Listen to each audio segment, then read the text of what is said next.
सांगत असतो, काही लोक स्वतःच्या स्वार्थासाठी निवडणुका लढवत असतात, काही स्वतःच्या अस्तित्वासाठी लढाई करत असतात, काही लोक अस्तित्व टिकवण्यासाठी मग दरवेळेप्रमाणे मुंबई महाराष्ट्रापासून तोडणार, मुंबईतला मराठी माणूस धोक्यात आलाय, मुंबई खतरे में आहे.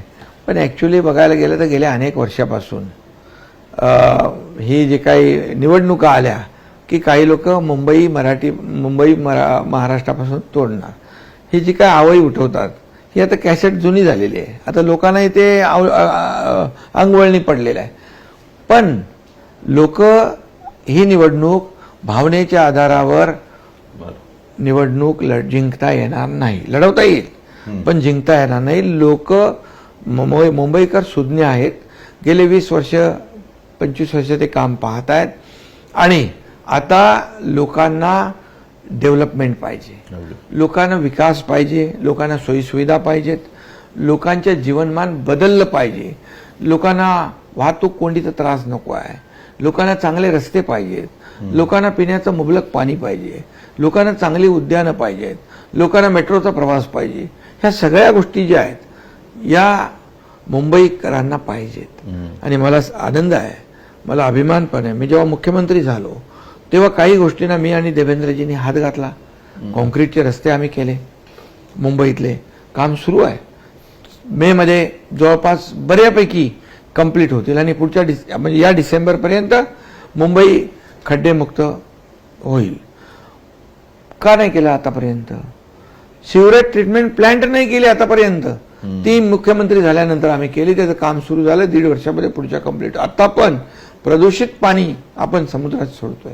आपण बाजूने गेलो तर दुर्गंधी येते, काळं क्षार पाणी दिसतं. काय केलं? मेट्रोला स्थगिती दिली, मेट्रो 3ला स्थगिती दिली, मेट्रो 2ला स्थगिती दिली, कारशेडला स्थगिती दिली. हे सगळ्या स्थगिती आम्ही उठवल्या मुख्यमंत्री झाल्यानंतर. आज मेट्रोचं लोकार्पण आपण काही वेळेस प्रधानमंत्री जे आले आणि त्यांनी केलं. आज टप्प्याटप्प्याने आपण मेट्रो लोकार्पित करतो. आज मेट्रो 3 मध्ये लाखो प्रवासी प्रवास करतायत.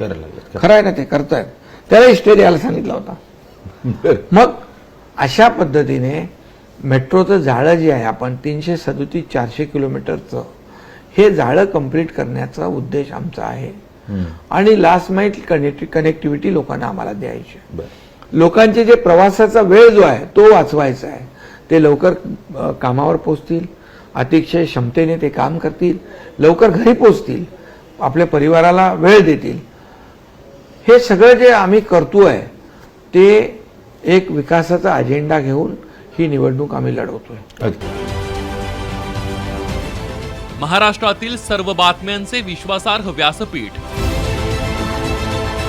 सकाळच्या सर्व सोशल मीडिया प्लॅटफॉर्मला लाईक, फॉलो आणि सबस्क्राईब करा.